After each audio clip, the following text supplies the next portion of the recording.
Hi, I'm Yasmin Owusu, and this is my producer, Charlie Kesenek. I'm your husband, and you're using all my stuff right now. What are you talking about? So anyway, I've been looking for a one-stop shop podcast for wellness, amateur sociology, psychology, pop culture, and whatever else sparks my interest. So I created one.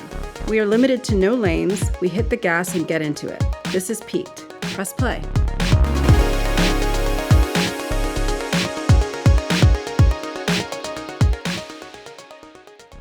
Hello, Charlie.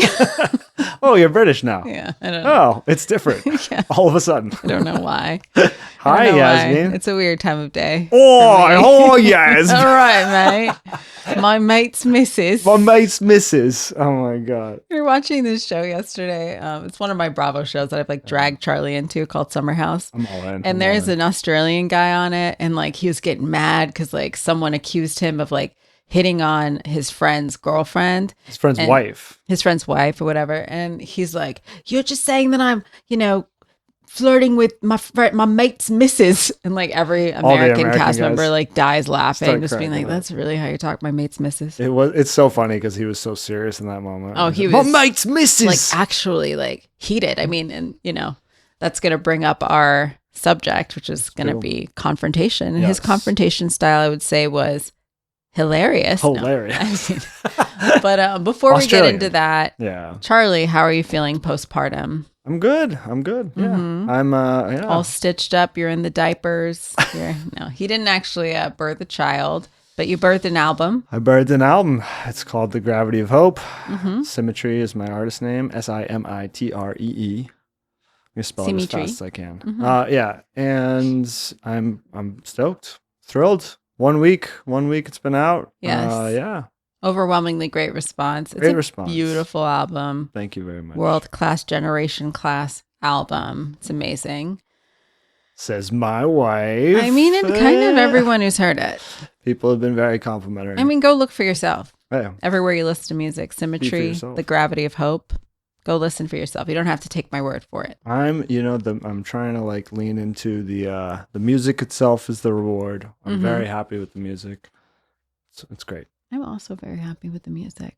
Hey. But it was quite an undertaking. I mean, There's obviously making the album, but creating this experience of the album release show has been a lot of work. A doozy. I mean, a lot of rehearsals in our house, a lot of I had a lot of arranging to do. I had to prepare everything for all the other musicians because Symmetry is kind of it's not. I wouldn't say it's a solo project at this point, but I am for sure the leader and the engine. So I have to do a lot of stuff. You always gotta do a lot of stuff as a musical artist these days, and very little of it is actually making music. But you have to be a producer, a cinematographer, an arranger, a composer, social media maven, event planner, influencer, a psychiatrist. I mean, it's a lot. Yeah, drug dealer. I mean, whoa. Just kidding.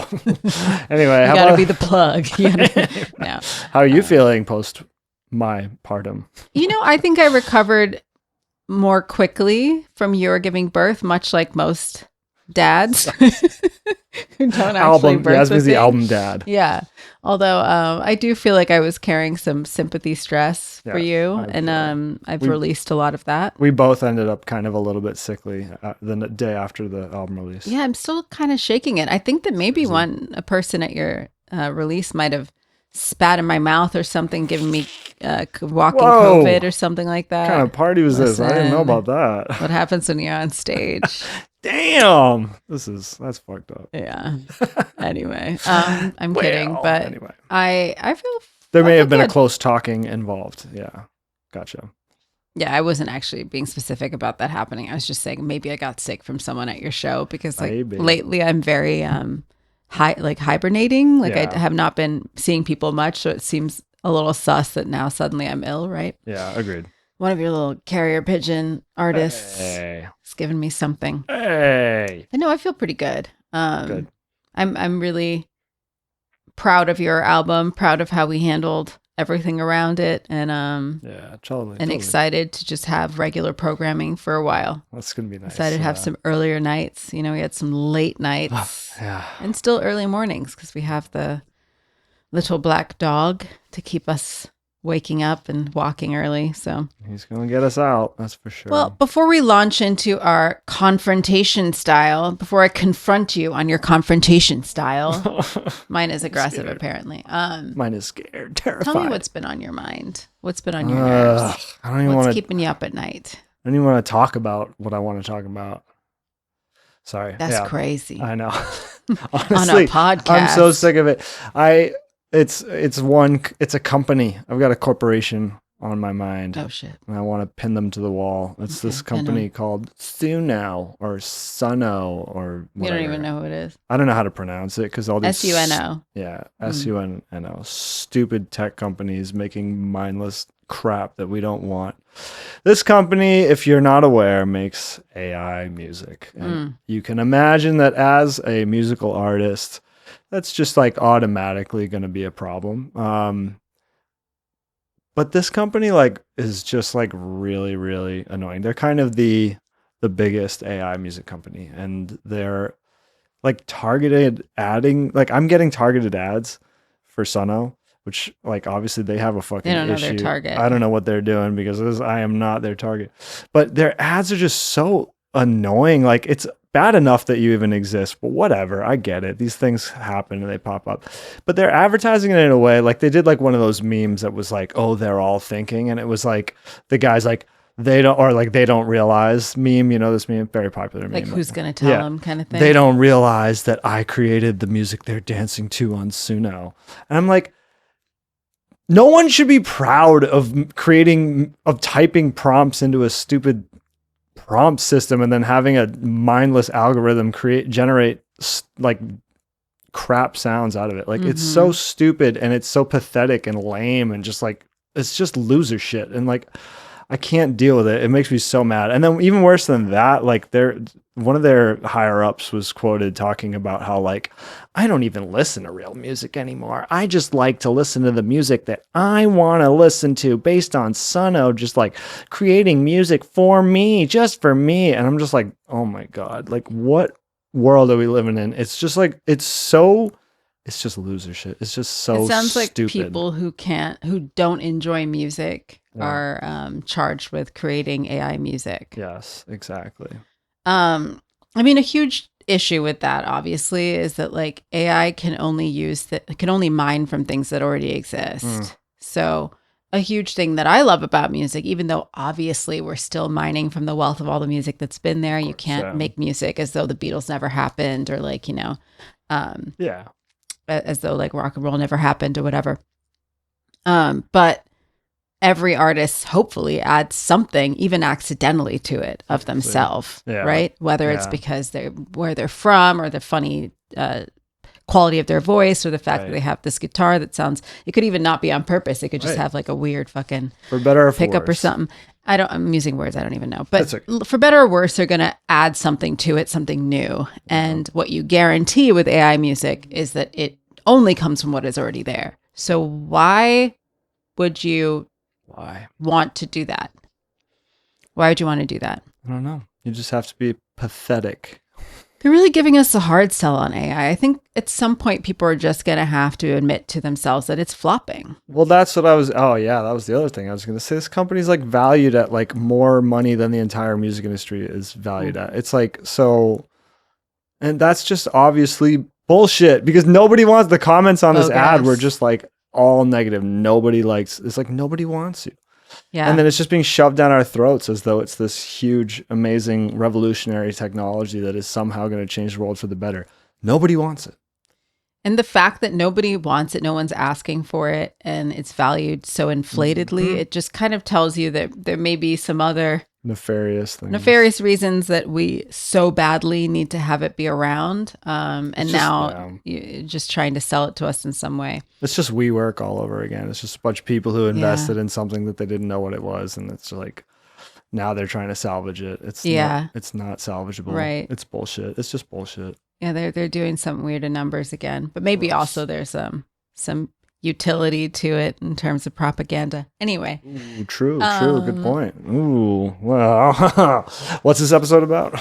Not that. But, maybe sometime when I have more bandwidth, I will say what has been on my mind. Talk to me.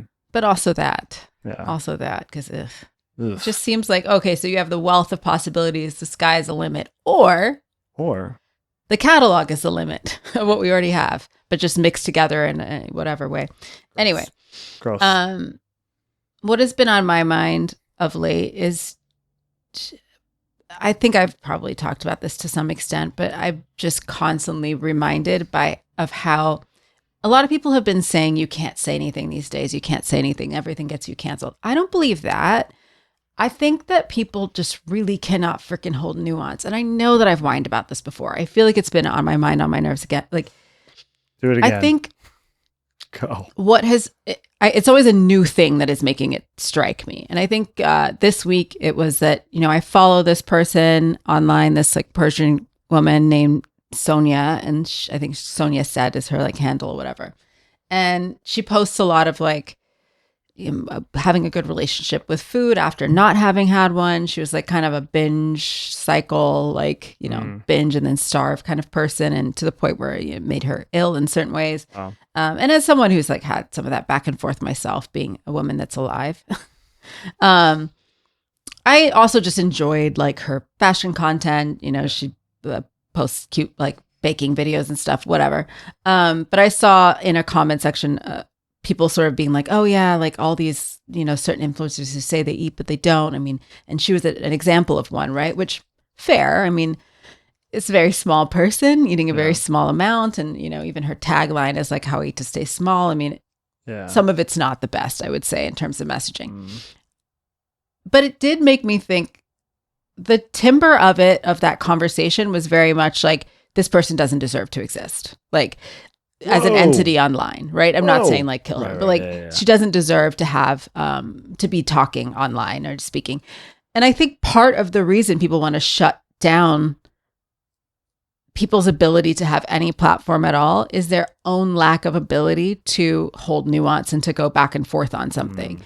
It should be all right that this person maybe doesn't have perfect messaging. Right. They're a human showing up online as they are, right? Yeah. And I think a lot of us as women, certainly myself, can't say that we have an exemplary relationship with food and body image and all that stuff. And I would hope that even with my current one, which is by no means perfect, I would not sit down everyone's children and be like, hey, let me tell you what to do, little girls, do exactly what I do. No, I'm able to do what I can do, which is a better thing than I could do yesterday, right? Yeah. The way I eat now, my relationship with my body and food now is certainly a huge improvement from what it has been over the years. And I keep trying to make it better. Yeah. And I do think this woman is trying to do the same thing. She no longer doesn't have a period. She no longer doesn't eat any food until she like loses her mind and eats 17 billion pounds of food. So let's just say if your alternative was being extremely ill, and this is an improvement, you should still be able to maybe show up and create community and have people at least have a dialogue with you about it, not just like deplatform her, get rid of her. It's not me being like no consequences, no conversation, but these consequences we can't be judge, juror, and executioner of everybody. You need to be able to make your points, to, have dialogue with people. You need to be able to stand up for your points and not just kind of be like, one thing wasn't one-to-one with what I believe. And now they need to just be shut down forever. And it just seems to be a thing. Yeah. Talk about it. You can write what you disagree with. It doesn't mean like, get this person out of here forever. Right. It's like, talk about it. Exactly. And I do want to stop short of doing the thing that all narcissists love to do, which is be like, I'm not perfect. But they somehow don't find the happy medium between perfect and like murdering people, like being absolutely diabolical. So there is a level where we all know people can be absolutely abhorrent. Like if she was going online and being like, kids, don't eat. Yeah. Only drink water. And like, if you pass out, that's great. Yeah. No, but I do think if people are just showing up as the flawed human beings they are, is that not an improvement from, if anyone was really projecting perfection, they would be being inauthentic. They would be lying because nobody is operating on a perfect level and has no neurosis and has no pathology whatsoever, right? So if you're asking people to show up online or in public truthfully, you are not going to like everything they do. You're going to disagree with some of the things they do. And if you don't, you need to look at them sideways. And I just think people need to not be obtuse about that. Seriously. And not hold people to a standard you yourself can't maintain. You will not be able to consume any piece of media, any person's content, any show, anything if you expect anyone to be perfect. It's not possible, 100%. Frankly. Well said. So it does my head in a little bit. Yeah. And I encourage people to hold women, whoever, to account for things that you think are damaging and hurtful to us as a whole. But that's what holding account is. It's dialogue. It's not telling people that they don't have a right to show up as they are and exist. I mean, obviously, no, swastikas or anything freaking crazy. Yeah, but obviously. You know what I'm saying? Yeah, exactly. So that's that been is on not my a mind. cancelable offense. Being a person, being a human person that is imperfect is not like they should have their account removed. Like that's Try ridiculous. to shine a light back or the mirror back to yourself and be like, if I was creating content around what I've improved on my life and my philosophies right now, and think about how certain things might not land with certain people, and think about what would happen and how you would feel about being completely discarded as a human being because of that. There's no way that you could show up for every single person and match them one-to-one with all of, No. Right. So, I mean, maybe it has something to do with our topic a bit, because it does seem like people have a hard time with dialogue, which has a lot to do with confrontation, right? Absolutely. Well, that's exactly it, right? They're not willing to try to put their opinion out there. They don't want to be confronted back. So they just want them to just go away. Right. Yeah. And that is our topic, is confrontation. I wanted to talk about it because it's something that has evolved, changed a lot in my life, throughout my life. And I know yours as well. For sure. I thought it would just be an interesting conversation because it's not even fully fleshed out for me necessarily. I mean, I guess I would want to ask, just to start off, what do you consider your confrontation or conflict style to be? Yeah, I guess definitely when I was younger, I felt very non-confrontational. And I think I was kind of like lay in the cut, sit back, observe, maybe silently judge. And then if things come to a head, then maybe I'll say something. But even then, I'll probably try to make some statement or action without having to actually talk it out. I guess that was definitely my style when I was younger. I'm not sure. I've definitely gotten better about that and gotten more comfortable confronting. But yeah, I think a lot of just being silent, kind of hoping that people are picking up on my energy as opposed to having to come directly out and say whatever it is. Right. So not voicing displeasure as much, just embodying displeasure. I would probably say similar. I was a shy kid and one that grew up in a very sheltered kind of environment, and also culturally, my dad was African and my dad was my primary parent, and for a while only parent until he married my stepmother, who was also African, so similar style. It's very reverent of adults, very polite, a little bit formal. We weren't like that with each other in the house. I mean, I was comfortable and rambunctious with my dad, but I was very reared to not be that way with strangers and with adults and whatever. Yeah. So I did come into many schools and whatever with a bit more of a formal thing than a lot of the other kids sometimes that I was going to school with, who are more like, ah! And so that did kind of make me retreat a little bit. Yeah. And then I think what I did get sort of bullying behaviors in my direction. And it was almost just a social shock that people were so overt and so familiar with how they interacted with me. Yeah. That was almost more of the shock than the on the bullying necessarily. Like, you know what I mean? I can relate. I mean, I was just like a bit naive. I was kind of like, why would anyone want to be mean? As a kid, like That was kind of my vibe. I mean, same-ish. Yeah. I had a peaceful home environment. Like, I wasn't fighting a lot with my sister. I mean, there are things maybe that we did, like she wanted to read her book and maybe I wanted her to play, but we didn't deal with that with arguments. Very we much the weren't same with me and my sister. right. Yeah, you have that with Laura too, right? Yeah, very into books. Yeah. My I sister. mean, and I'd like to read too, but I think I was less over all of us sit and, my sister was very adult in a way when she was little. And so she really did like her space and her quiet. And I sometimes was trying to get into that, but we never were dealing with things with screaming, yelling, like we weren't fighting kids. And never with me and my sister.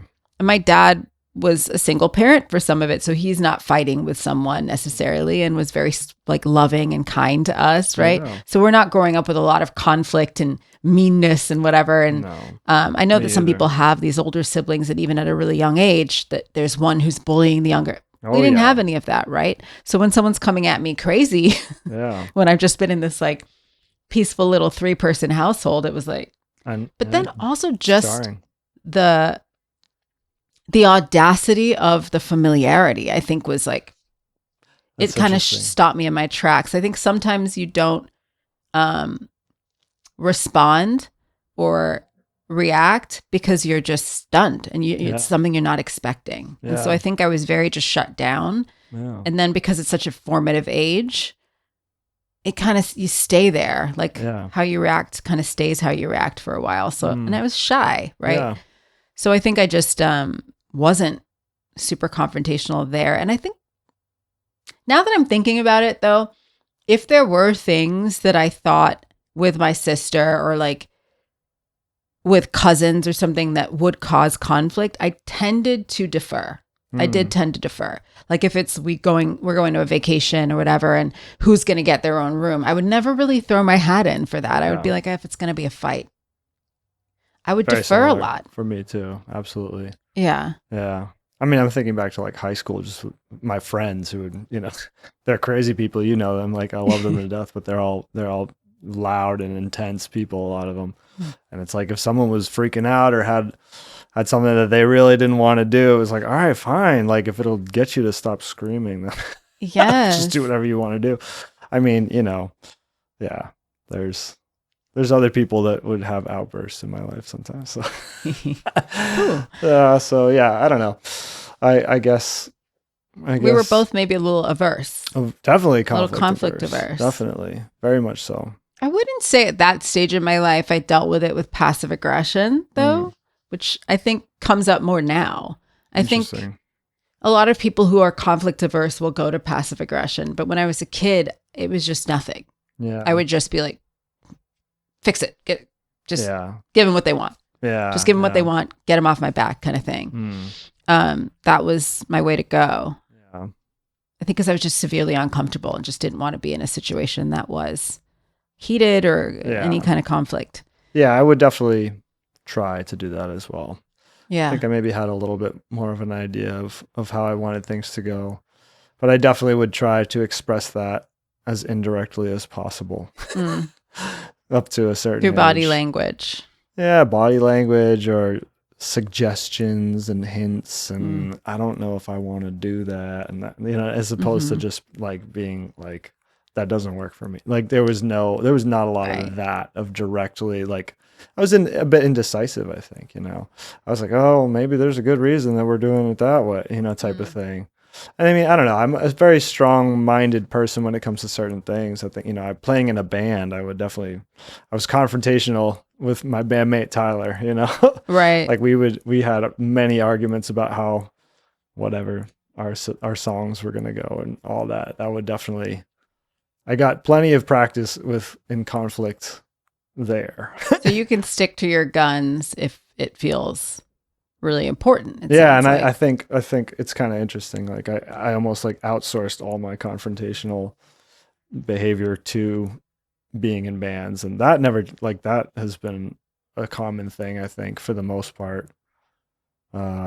Since I was pretty young, since I started playing in bands. Maybe your creative output is just something that's really important to protect. Yeah, I guess so. I guess things like which room I got or was not something that important to protect. Right. Fair enough.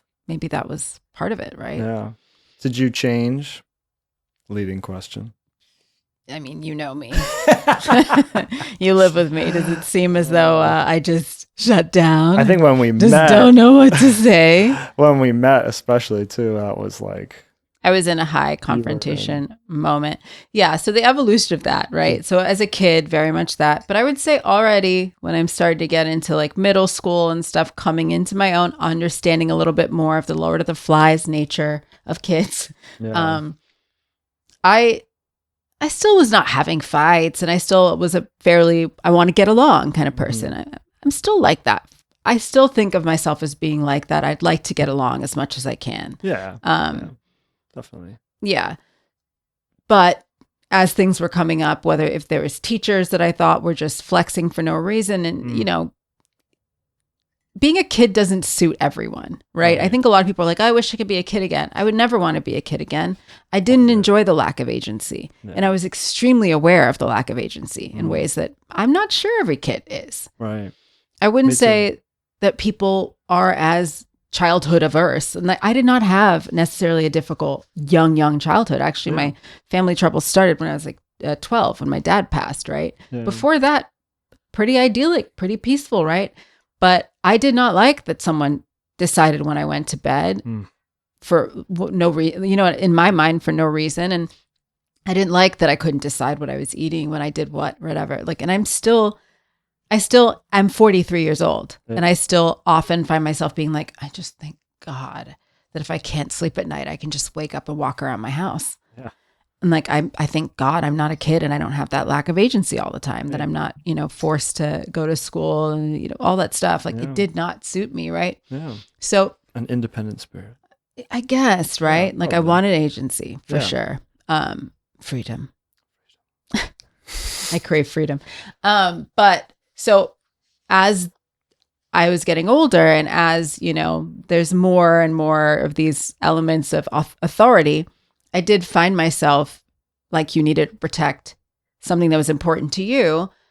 There are parts of my agency that I needed to protect that felt more pressing. They felt more pressing than bedtime. You know what I mean? Where it's just like, well, this person is, I guess if I found that someone was being purposely demeaning, it seemed really important to me, just in a gut feeling, to not allow that to happen. Right. When I was a kid, I think I just didn't know what was going on. Right. I was really confused. I mean, you know, your brain is developing more as you go along. I was just like, I don't know, is this kid crazy or something? Like, I just didn't honestly know what was going on. I'm like, why the hell are they stealing things from me and like breaking my toys? Like, it's like, there's something wrong with this one. Right. And there may have been. I mean, I think I met some little sociopaths, honestly. But for sure. I did find myself being a little bit more vocal with certain teachers and just being like, I don't think that's fair and whatever.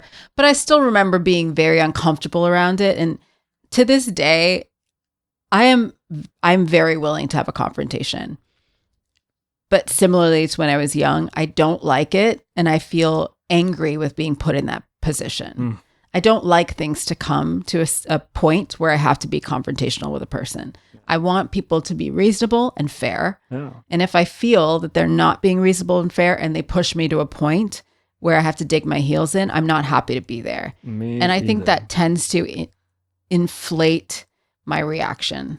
Is that I'm mad to be doing it in the first place. Yeah, I get that. Yeah. I can relate to that. I'm getting mad thinking about it. But I hear you. I mean, tell me about how extremely uncomfortable. Yeah. Do you have like in mind a time where you feel like you really like had to make a stand against someone? It could be when you're a kid, it could be in adulthood. Like, yes. I mean, I think. Would you like to share? Well, I think it's funny because when you met me, I think it still seemed like I was pretty conflict averse. But at the same time, I had also just come out. I had just come out of a situation where I was in a band with a narcissist who was running the band and like paying me to be in the band and paying me to not play with other bands because it was like it's supposed to be some kind of an exclusivity retaining deal, a retainer. Yeah.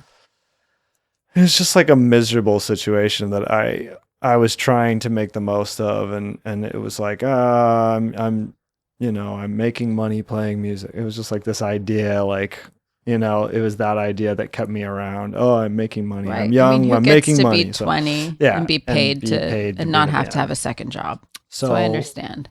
I was constantly being pushed to conflict with this person because they were insane. They were a habitual line stepper. They were stepping the line over and over and over again.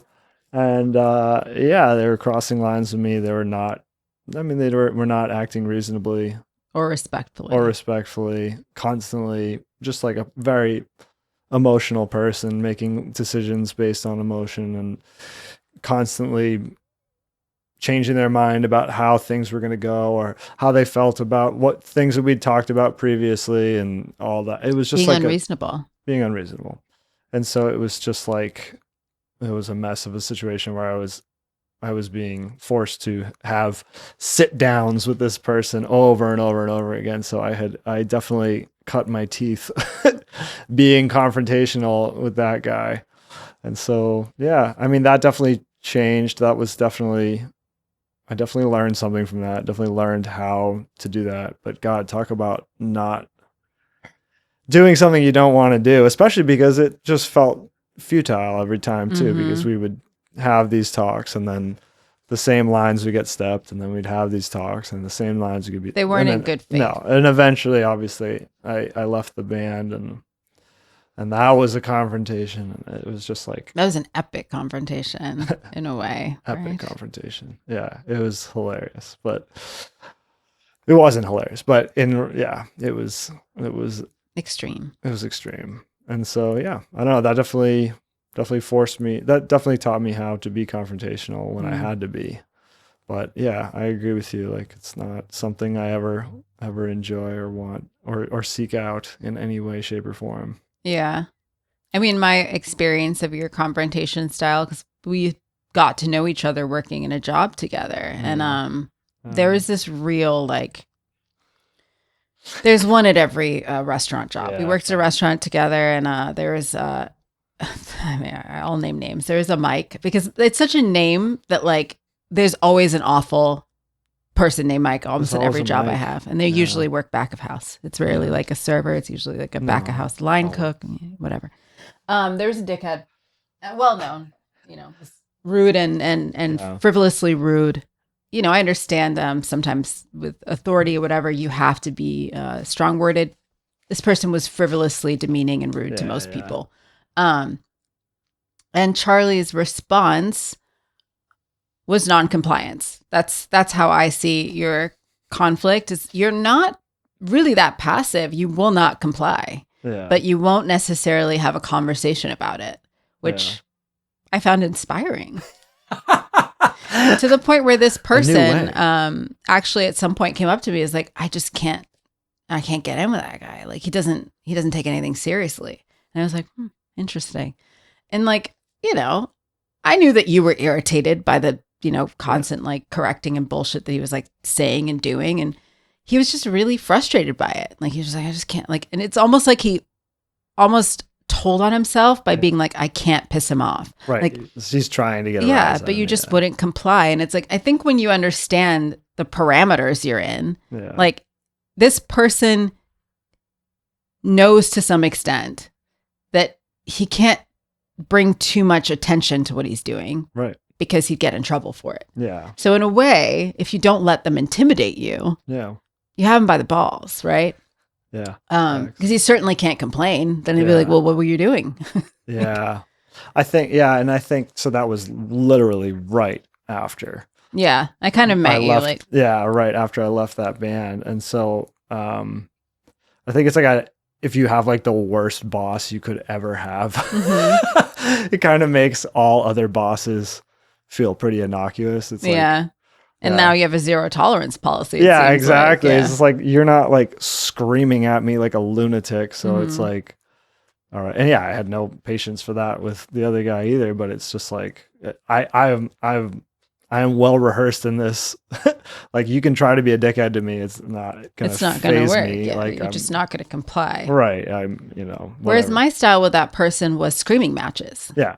Screaming matches, like, you were ready to go toes. In a counter that's like from where I am to where the camera is, like customers are right there, and I'm like we were getting into it, boy. You were ready to correct, and he better come correct. Like, so the evolution of my confrontation style is, I think, from so many years of brushing off, I built on it, and it maybe got to a point where I was getting ahead of it a bit. Right. I was getting ahead of it a bit. I think I was starting to create a narrative in my mind where there were just assholes in this world and they were getting away with it, and I wasn't going to let it happen. Yeah. And not just to me, in general. Right. I almost had the biggest confrontations around things that were none of my business. Like, it was like happening to someone else or whatever. Like, I was like, enough with these people. Yeah. I think that's where I was at by the time you met me. And I was like, you were markedly younger. I mean, you were like 22 and I was like 28 or something like that. So. Yep. Do those ages make sense? Yeah, that's right.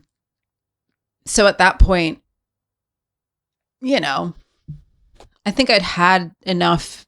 You're fed up. Jobs. I got jobs late in life and stuff, right? So I didn't have a job being a kid who a UN brat. I didn't have jobs in high school because I wasn't legal to work where I was or whatever. So my first job was when I was dropped out of college and I was 21, right? So between 21 and 28 now, I've dealt with every mic in the fucking restaurant industry, and I'm just like, no more, right? Right. I've seen people abuse power in ways that are very transparent. And I think when you're in school and these people are supposed to be in charge of you, and you're younger and you think that they might be onto something because they're older, it muddies your ideas. Like, is this sadism? Is it bullying? You're not sure. Are they just doing their job? You know what I mean? Right. Are they just adults? Do they just know better?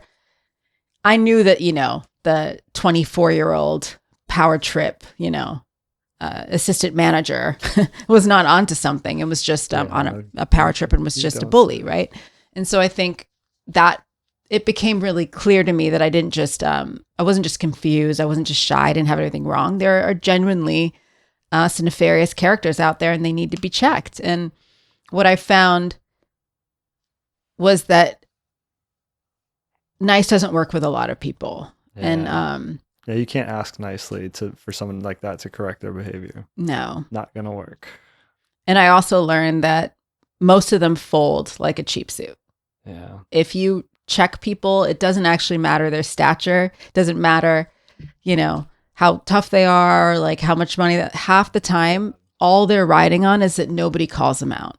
Yep. And then the problem is that when you start to call them out, you start to see it everywhere, and you start to get a little bit ahead of it. And I think once I was in the job with you, I was at an overly confrontation. It was an overcorrection. Yeah. Where I was kind of calling people out for every little thing, like, and it was just, I don't know, man. I had like guns loaded at all times. I get it. Yeah. And And I think I learned from you on that. Like, it may have been an overcorrection, but I also think your assertiveness was like, it was pretty cool to me. And like, I don't know. I think there's a lot that there's some good things to be taken out of that. I don't know. Like, I still had a ways to go in like standing up for myself in jobs and things like that. Like, and I think there's some, what? I just laugh because like I'm always the person who's gonna get people fired. Like, you know what I mean?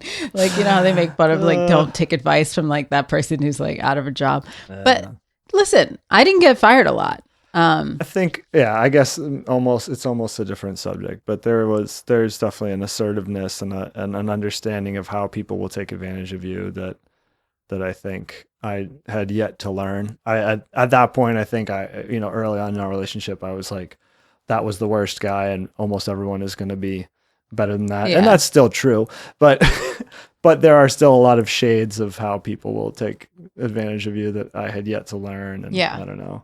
Although I will say one time, I think we overcorrected was when I was working at a bar, and they kept giving other bartenders the job that I had been promised. Yeah. And you like gassed me up to write them an email telling them how pissed I was. Sounds on brand. I wrote him a scathing email, which is definitely not my style. But yeah, also fuck those guys. Like that was some bullshit. So this it was bullshit. The two bosses. I don't necessarily want to name names. Maybe we still have Oh, ties. you mean the brothers at Dynaco called out? Fired. Yes. Okay. So it was that job. There we I was go. like, See, it could I'm have been still any there. number of jobs. I haven't forgotten that y'all did not give me the job you promised me. Hey. You know, I think their smarminess and passive aggression was what was more off-putting. Yeah. It's the lack of respect in a way. I don't think anyone owes you a promotion. No, that's true. Whether they say that you're on the path for it or not, ultimately they're allowed to select whoever. Right. But I think it was all the brother and little ingratiation. Yeah. Oh yeah, totally. We love you. Yeah. I think bullshit. What I learned that I stick to and is still very much my philosophy about confrontation today. And like my philosophy and what I enact are often two very different things because I can be a reactive person, right? So, but in healed Yasmin world, I don't believe you can have relationships with people who don't respect you. Yeah. Who don't show you the baseline of respect. Right. That's not a professional relationship, a romantic relationship, a neighborly relationship, no relationship. Agreed. Acquaintance. If someone can't be respectful to you just on a base level, if they're going to be demeaning to you, there can't be a relationship. Yeah. And so that will always be resultant in a confrontation. Yeah. For me. Yeah. And the confrontation is a chance to rectify that. Yeah. If I feel like it is so irreparably broken and so repeated and so purposeful, there won't be a confrontation. There's no need. Yeah. I'll just be done. Yeah. But I do try to give people the benefit of a call out and a listen, is this how you're trying to show up? Because it's not going to work for me. It's not going to fly. If it's something that you just haven't been noticing, or if it's just that you're dysregulated. And so this is, I can be reactive too. I'm not always acting out of my brain. Sometimes it's just like what my body's doing. This is your chance I'm telling you what it looks like. I'm telling you how I'm taking it in. Do we want to shift it or that's that, right? Yeah.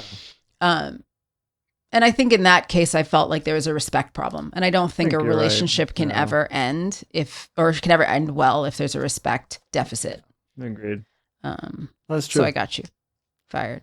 No. I quit, but I was planning on quitting either way. But that email was like harshly worded. But you know what? I don't know. Maybe I stand. I'm not sure. I'm not sure how I feel about it.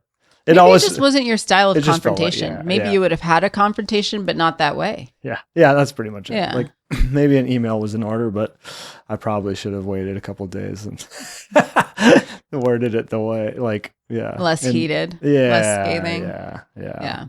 But it is what it is. Sometimes maybe it was just important to stand up for myself in that moment and get mad. Sometimes you need to get mad. Yeah. Sometimes it is important. I think you need to stand up for yourself. Definitely. Yeah, it's a hard balance.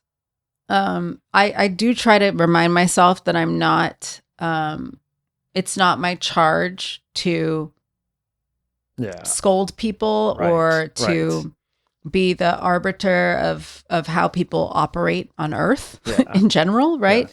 Yes. It can affect me how other people operate, right? So it's important that I have boundaries around how people interact with me.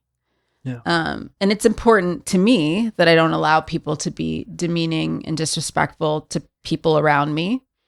So where's the line, I guess, is sometimes difficult. Or I think less so now. Would you agree? Maybe I'm a little bit less guns blazing all the time now. We haven't discussed that. You have definitely toned down in the time that I've known you. Like I'm not taking up everyone's fight anymore in a way that maybe I used to. Yeah. I wasn't necessarily someone who was like screaming at my friends 24/7 or anything like that. It was more just like if I thought someone was being inauthentic or rude to the bartender or something like that, I would take it upon myself, which, and I've had family members and friends sort of ask that I let them handle things, you know, and not kind of insert myself at certain points. And I've really tried to take that on. Yeah. Because that's not respectful to them either. Right. People have the ability to handle things for themselves, but there have been certain situations, like I did have a situation at a job where I was working with someone who was undocumented, and another Mike, imagine that, another back of the house worker named Mike, did something physically, I can say what it was. Basically, like we work with like masking tape in kitchens. You just put it on to label things. And I guess my coworker, who was, you know, undocumented and whatever, and the rest of us were. So I'm just saying that to say there's a power discrepancy, and you know, that someone maybe doesn't have access and the ability to just change job left and right and whatever. And also maybe complain about management the way that some of us do that have more agency, that we could go to the Department of Labor. We could do all these things, right? But anyway, he had not labeled something, and this guy wanted to tell him that, which is fine. I mean, you have to correct people and tell them to do their job, but he chose to do it by taking the piece of tape and banging it against his head. And my response to that, I think, was very confrontational, but I think rightfully so. I was just, you don't touch people in a workplace. What are you doing? You know, like that's not at all acceptable. And, you know, like all of them are, he was cowardly. He was like, he's just joking. I was like, his face didn't look like he found it funny. I don't think you have that relationship. I work with you every day. You wouldn't do that to me. Yeah. You wouldn't do that to that guy. So why are you doing it? And he was just like, well, I won't do that kind of thing around you if it makes you uncomfortable. Again, trying to make it a thing where I'm a woman, I'm an emotional. It's like, no, you don't do that to anybody in a workplace. You don't put your hands on anybody in a workplace. And we can decide it here, and you can say that you're not going to do that and you're going to apologize to him. Or we can both go and sit with the owners, and you can explain why you thought what you did was okay. Yeah. And his response to that was a very muttery sorry, and he did go and apologize to the guy, and I didn't see that repeat itself. So something like that, it's like I did insert myself, but at the same time, I feel to this day that this person didn't have the same agency to hoot and holler. The same way if we were in front of a cop, maybe you could yell, but being a black person, I'm going to shut my black ass up, right? It was like that kind of thing. Yeah. But yeah, it's always a hard line to toe, because it boils my blood when people are bullies and they do demean people, and I don't feel safe around that. And to some extent it is selfish. It's not this idea that I'm like the keeper of everyone. It's more just like, if these people are left unchecked, it will come to my freaking door. Absolutely. You don't let people operate that way. It always escalates, you know? I mean, look who's in office. Yeah, I was going to say, I mean, it kind of, to open it up, I do feel like it stems out into a societal issue. I do think we're generally way less confrontational as a society than probably 50 years ago or something. Nobody gets in fights anymore. Not that I'm advocating fights, but I do think there's like something about like consequences for your actions that right. that there was a little bit more of a sense of that maybe in another time. I don't know. I didn't live back then, but I do think there's a definite air of no one really expects consequences for being terrible anymore. Yeah. You know what I mean? It's just like you can kind of act however. And not only that, I mean, we're almost we often glorify, and as you said, look at who's made it to the top job in the States. It's like, these people just go unchecked constantly. Yeah. And I mean, we even know that the ethos is like, never admit that you're wrong, and it's just like, just always keep shifting the blame. I'll never admit that it's your fault. Never admit a defeat, And it's like, yeah, like these are people who needed to be checked somewhere along the way. And yeah, we can't let people get away with murder. Like, we need confrontation. We need people to become confrontational. Yeah. I definitely worry about the next generation. It seems even worse. They're sitting behind screens all the time. It's like, there's not a lot of direct confrontation happening there. Yeah. I mean, I do want to give them credit for some of the disrupting they're doing politically. And yeah, absolutely. And some of that, it's hard for us to gauge a generation real time, especially a generation that's still so young. Yeah. Right. Yeah. Well, I think 20-somethings right now are pretty okay. I definitely worry about alpha, my teens, that I teach, but yeah, who knows? Usually these things work themselves out in one way or another. Yeah, I don't know. I know what you're saying about it does seem like in general. I mean, it takes a lot of emboldening. And I think the same way that we all have this neuroplasticity that you do something, it works. You get the little dopamine hit, you do it again. I think the more that a bullying entity or a sadistic entity finds that they get the result they want, the more, they ramp up. There's an existential feeling that you get around someone behaving in that way, whether it's to you or other people. And I think it's hard for me to know when it's my business and when it isn't. Right. But you really don't want to miss it if it is something that has such implications for you, right? I didn't need to necessarily hear our current president say something directly about a Black woman, but if he's willing to say the things he has said about Muslims and, Latino people and disabled people, do I have to wait until he says something, Yasmin Owusu? Like, you know what I mean? Right. But that raises the question of like all these people who voted for him. It's like, he hasn't called out you. I mean, I don't know. It's kind of hilarious. Like this guy has disparaged everyone under the sun, but somehow, even if they missed the part where he disparaged whatever part of humanity they happen to overlap with, they should have at some point realized that this is a person who has no respect for humanity in general. Right. The demeaning things, forgetting party politics and, forgetting racial, like the demeaning things he said about veterans and, war heroes, you name it. I just don't, firefighters. Yeah. I just, at some point, this has to be unacceptable behavior and someone needs to call it out. And I think the more it goes unchecked, the more someone's power builds, the harder it is to actually confront them, because maybe they have the entire U.S. Army at their How specific behest. does it have to be? They didn't have it when they were just a person not paying contractors, right? I think if someone had checked them then, who knows if we had gotten to this point. Yeah. How specific does it have to be? People named Jim who are accountants in Maryland. It's like, hey, that's me. This guy's talking bad about me. It's like, you should notice that this person has no respect for almost anyone. I don't know who he has respect for, So like we need to, you need to hold people like that accountable. They're antisocial, that's antisocial behavior, and they need to be confronted. And we need to confront the parts of ourselves that are glorifying anybody who acts that way. We just talked, we had a whole episode about Diddy. Oh my God, this man was unchecked. Such a wuss too. And he's without the fortified kind of like surroundings he built around himself, which came from being emboldened, elevated.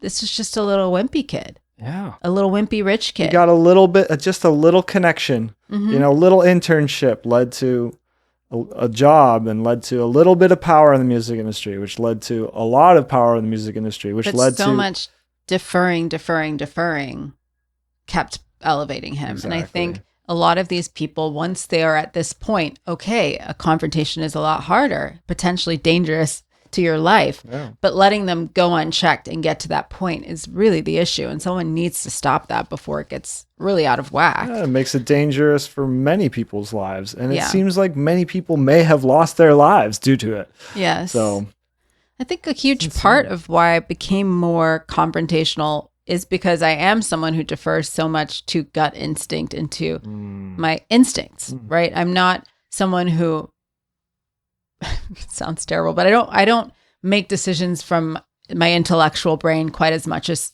a lot of people do. Like, if I feel an existential, like an urgency or a fear around something, I trust it. Yes. And it has always made me uncomfortable when people can't show base level respect. And I do feel like now when I am intellectualizing it, a lot of how we get here is because people are so afraid of their own weakness that they look for feats of strength from other people and defer to them. And sometimes what looks like strength to them is actually, like you said, antisocial, terrible, dysregulated, and really not admirable behavior. Yes.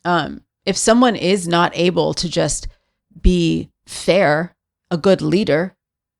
I don't even find it kind is too far. Just fair and a regular leader. Like I see so many times being someone who worked in service, right? Some of the rudest people I've worked side by side with, terribly rude to customers for no reason. Yeah. Just a dysregulated person who can't handle their own stress, can't handle their own lack of sleep, can't whatever, right? And they don't choose to like check themselves. I mean, we've all been guilty of it. I haven't always been like lovely to every customer, but there are some people who are just repeatedly just awful and terrible and rude and demeaning. They came in that way and got worse from the exactly. Yeah. And I have seen so many customers like crave their approval and be absolutely a nightmare to me or whoever else is working there when we're just like actually just trying to be hospitable, right? And it's this idea that like, well, if they're being this rude, they must know what they're doing. They must be a strong person. It's like we need to stop as a culture, and I mean a global culture, deferring to people who are terrible at conducting themselves. Yeah, for who real. are like it's a strength to be fair, have the run of yourself, and be a good leader. And it's actually a terrible weakness to not have control of your emotions, which is essentially what being angry and rude and nasty is. Yeah. That shouldn't be something that we allowed in any way. Yeah. I mean, even if you had these feelings internally, right? And you're not able to project a more calm and agreeable, how would that be a strength?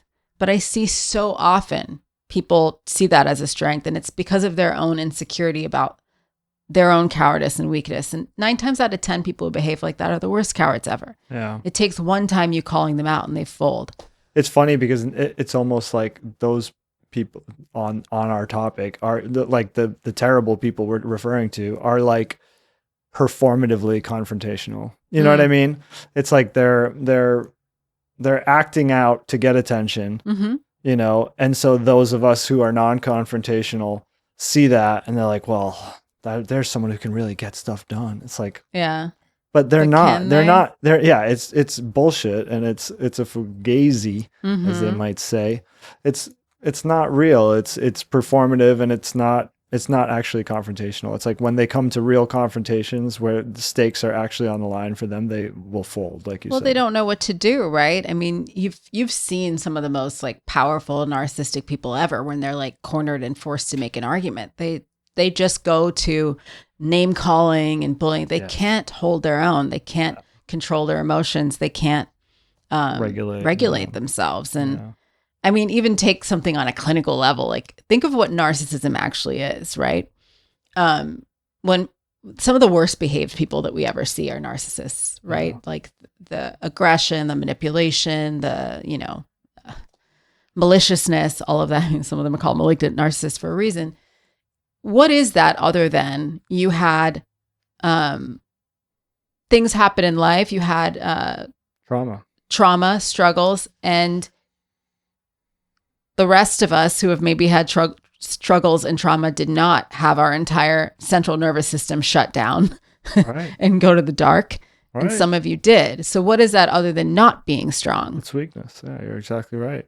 And they know it on some level. You know what I mean? It is a powerless person who has found the way that they cannot feel powerless. Yes, right? Exactly. And I think a lot of us who are not operating like that feel like we can try to muster some power, some strength in ways that are holistic and not in ways that are essentially some idea of giving up. Yeah.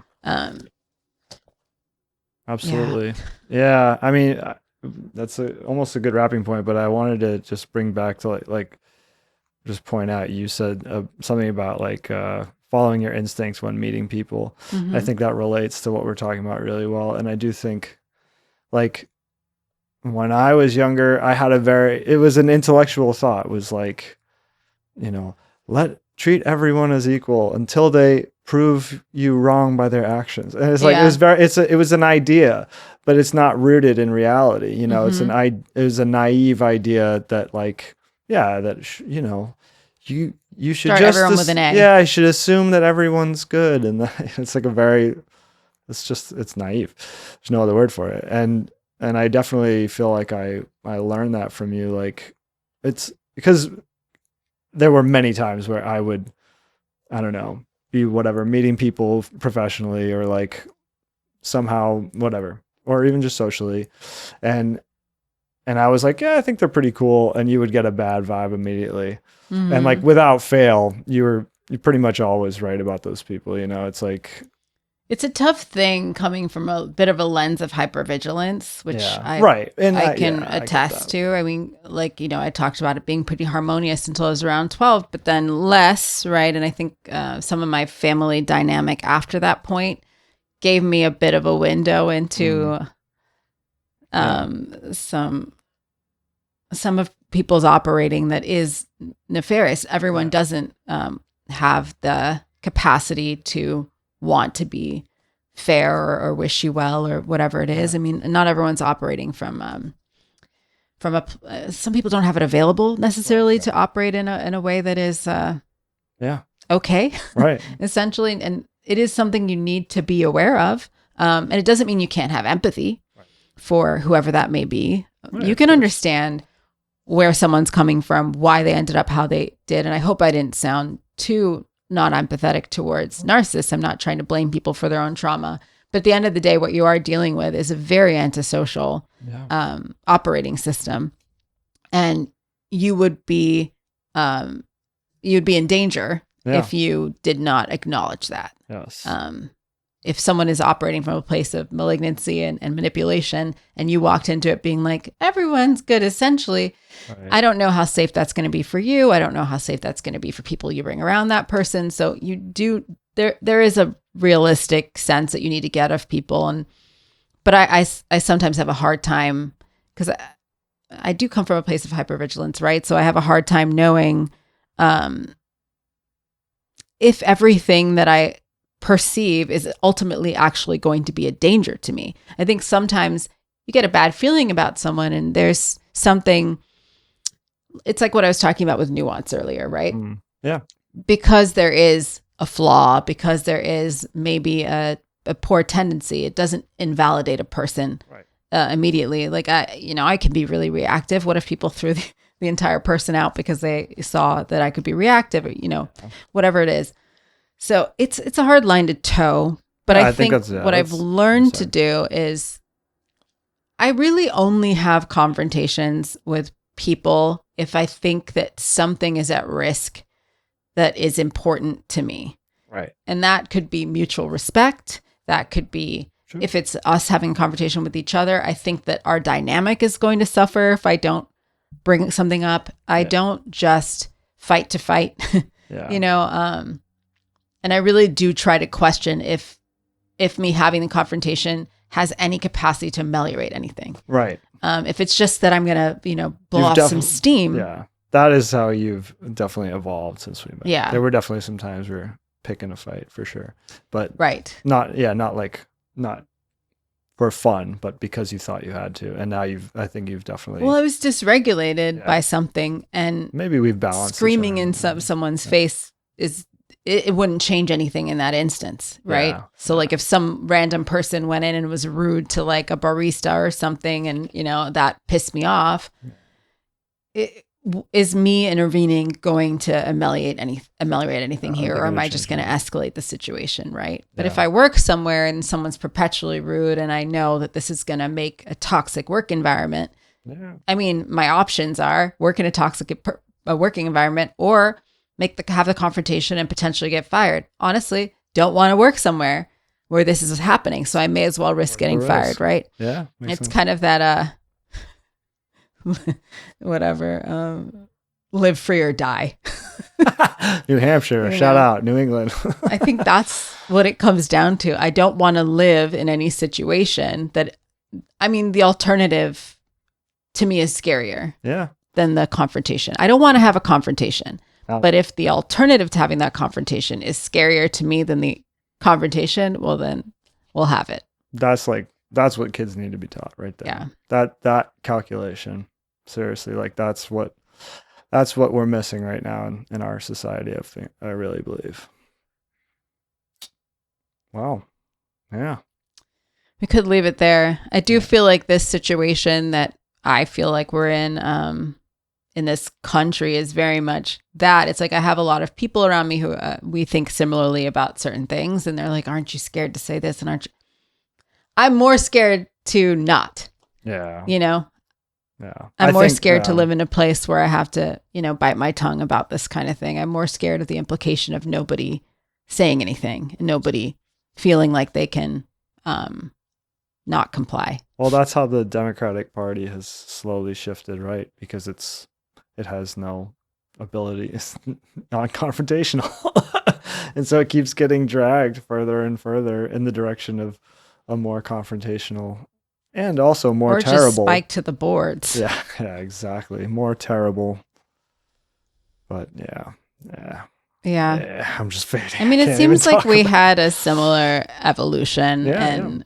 I mean, maybe everyone does. Maybe people just have inciting or mitigating events that create their confrontation style or change it in some way. And I think for me, it was there was the inception of discovering that people would harm you on purpose or say, be a way to you that was purposefully unkind. Yeah.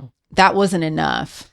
Right. It was realizing that was possible and then realizing the larger implications of you letting that continue, not just to yourself, but to like everything kind of thing. It's like if you allow this to be the wavelength, what does your life look like? Yes. And so it just always comes down to if people cannot respect your boundaries and respect you, there will be a confrontation one way or the other at some point. Somewhere. And so I'd rather have it sooner than later. Yeah, absolutely. And it usually is smaller the earlier it is. Yeah, that is true. That is something I continue to struggle with and and continue to be proven that it's. I like your style in a way, though, the non-compliance style. I want to take on a more silent non-compliance. My sister, sometimes I've watched her have that approach, and I do find that it can be really effective. Yeah. I think when you use actions rather than words, it can be really impactful in a way that sometimes just the slap, what do you call it? Something your gums, flapping your gums cannot be. Yeah.